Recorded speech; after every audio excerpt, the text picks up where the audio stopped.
Olá pessoal, agora estamos aqui já na aula 12 do curso de Cálculo A.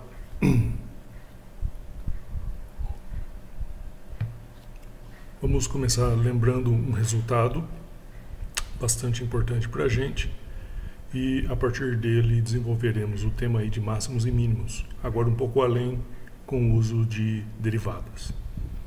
Nós já vimos, quando estudamos funções contínuas em intervalos, que uma propriedade interessante de função contínua num intervalo limitado e fechado é que ela possui um ponto de máximo e um ponto de mínimo.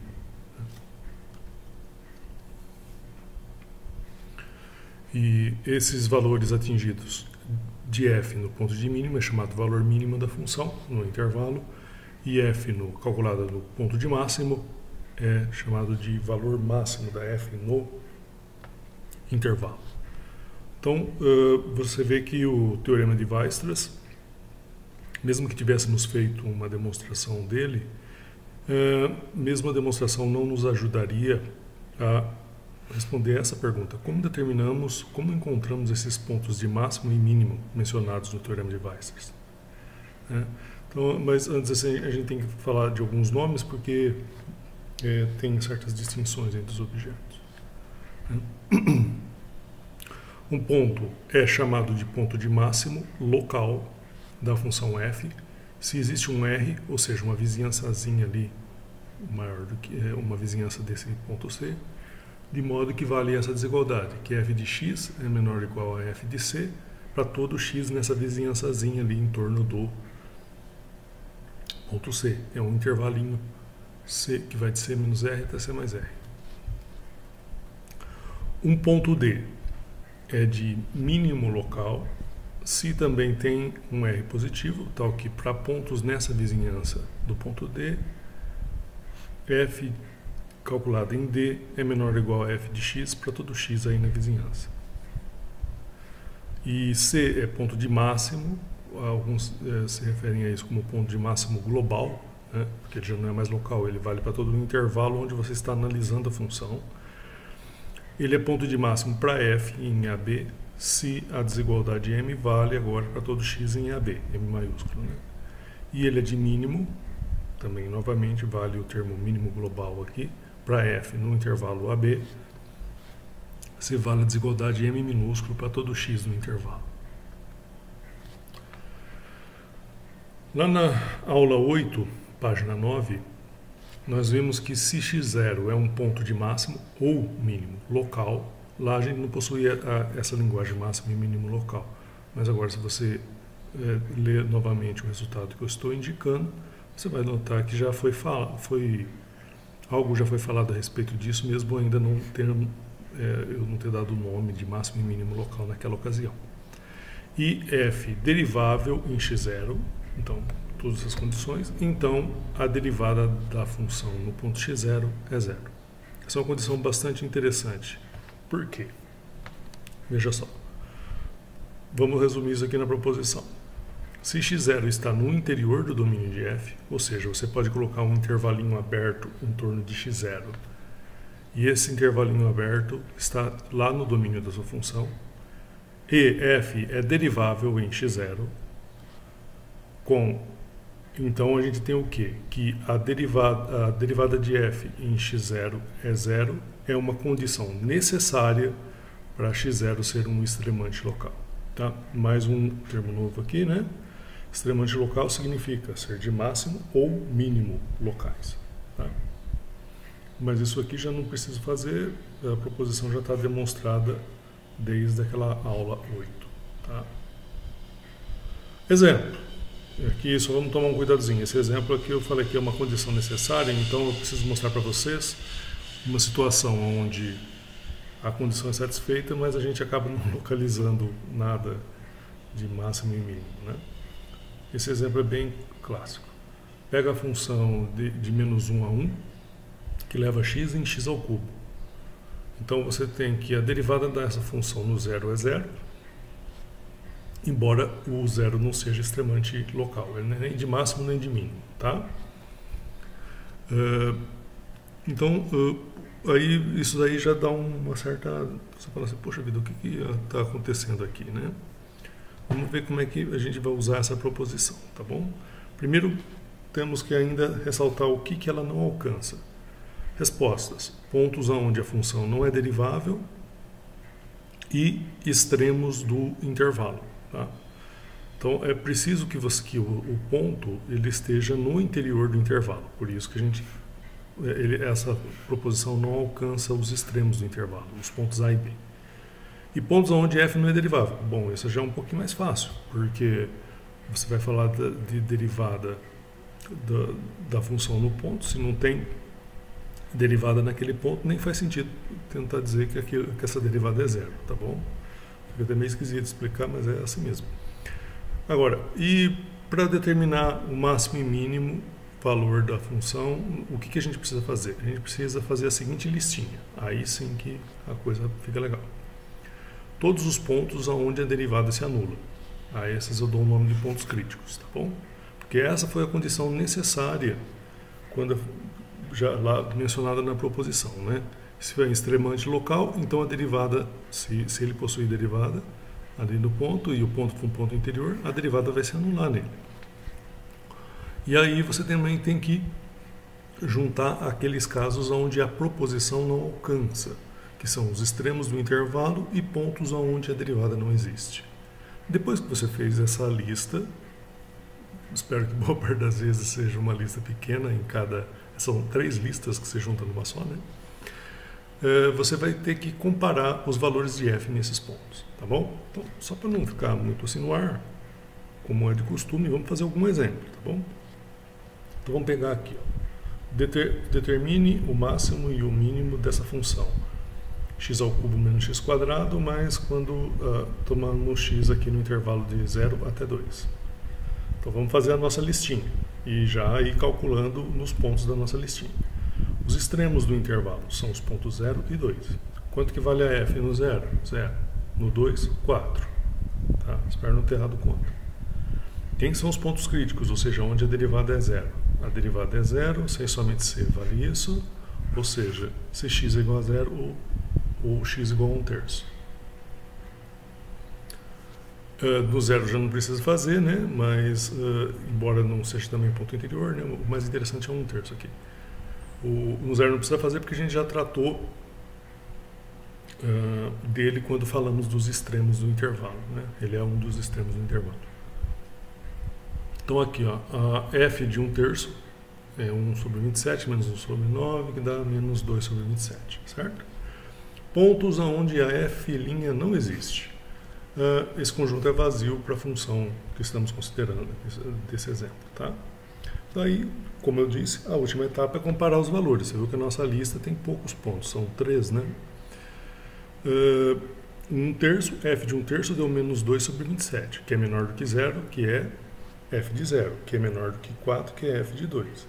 Portanto, o valor máximo de f é 4, e que ele é atingido no x igual a 2. Então, x igual a 2 aqui é o ponto de máximo da função no intervalo considerado.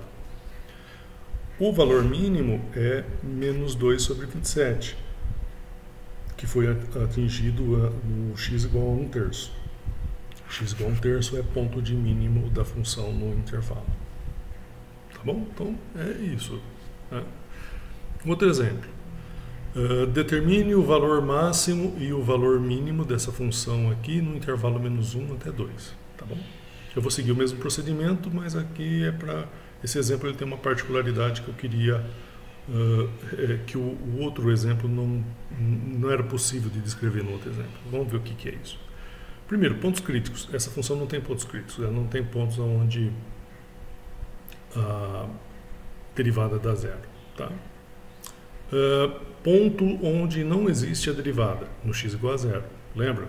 Isso daqui está relacionado com a função módulo.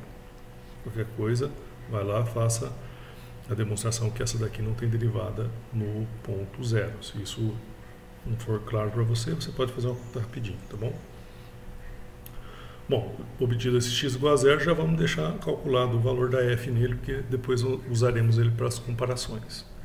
F de 0 é 1. Tá? Só tocar lá. E os extremos do intervalo, quem são? Menos 1 e 2. A f no menos 1 dá 0 e a f no 2 dá menos 1, certo? Então, fazendo a comparação aqui de tudo que está escrito, você nota o seguinte, que 0 é o ponto de máximo da função ali dentro do intervalo menos 1 até 2. Olha que curioso, é justamente o ponto onde ela não era derivável. E 2 é o ponto de mínimo, tá? Nesse intervalo, tá bom? Então isso aqui é só para mostrar que eu fiz esse exemplo para mostrar que é importante também analisar esse caso dos pontos onde não existe derivada. Pode ser que ali more seu máximo ou seu mínimo. Muito bem, um tipo de aplicação interessante desse dispositivo aí, né, de procura de máximos e mínimos é em problemas de otimização, tá? Eu vou fazer um problema aqui e, bom, vocês têm vários outros exercícios indicados logo ao final que vocês também poderão praticar. Mas a questão da otimização, ela é um pouquinho mais exigente. Por quê? Você tem que descobrir qual que é a função que governa o seu problema. Além disso, você precisa descobrir, e aí, usando as restrições impostas pelo problema, o intervalo onde você quer falar de máximo e mínimo dessa função, né?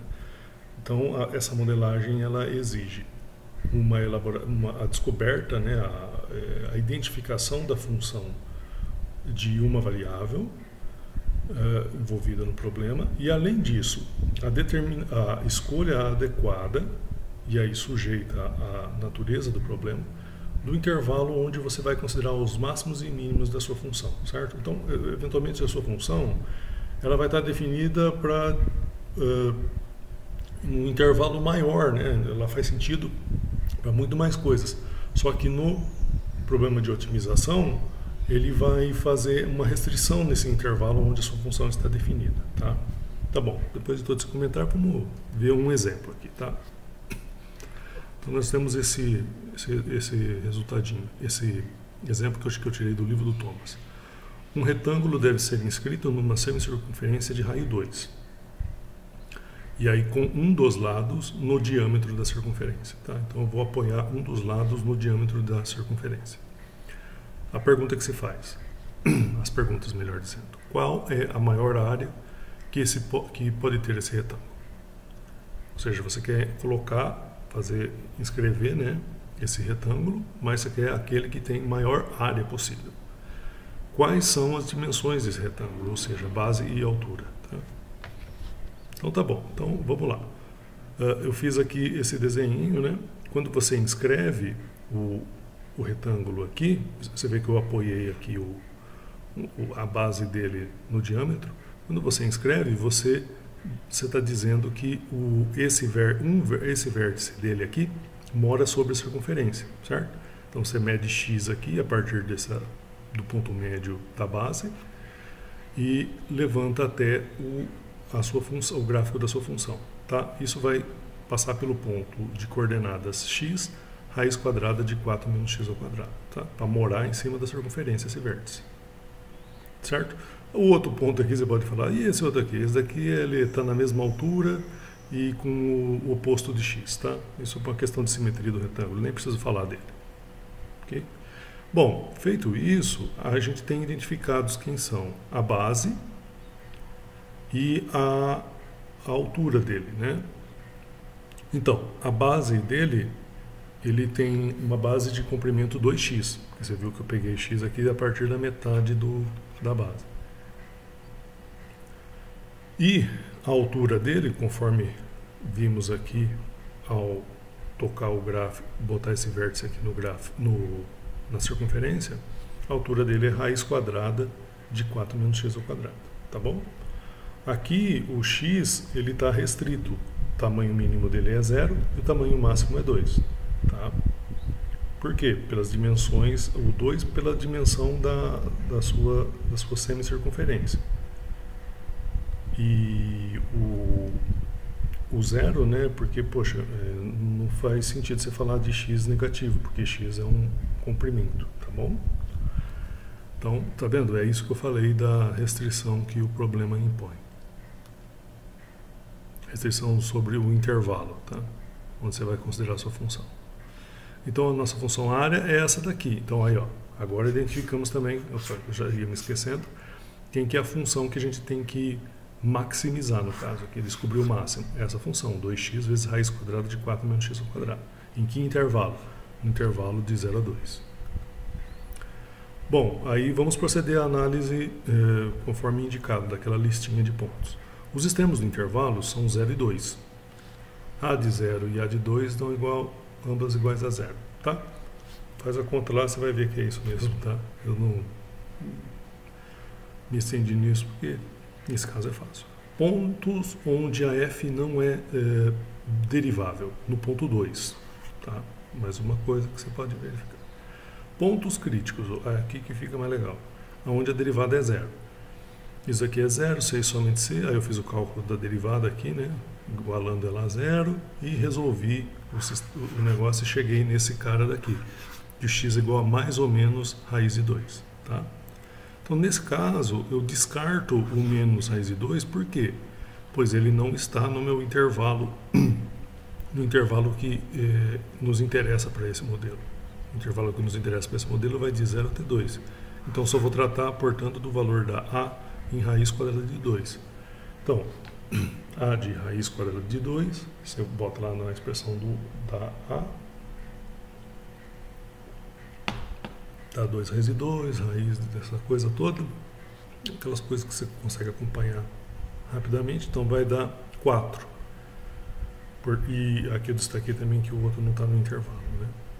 Então agora comparando os diversos valores, você vê o quê? Que o maior valor que você obteve foi 4, né? Para todos os outros deu 0. E você tem então que a área máxima é 4, e isso foi atingido quando você tomou a base comprimento 2 raiz de 2 e a altura do seu retângulo de raiz de 2, raiz quadrada de 2. Tá bom, pessoal? Essa aula é curtinha mesmo. O que você tem que fazer é praticar agora na lista de exercícios que segue aqui nas próximas páginas. Tá bom?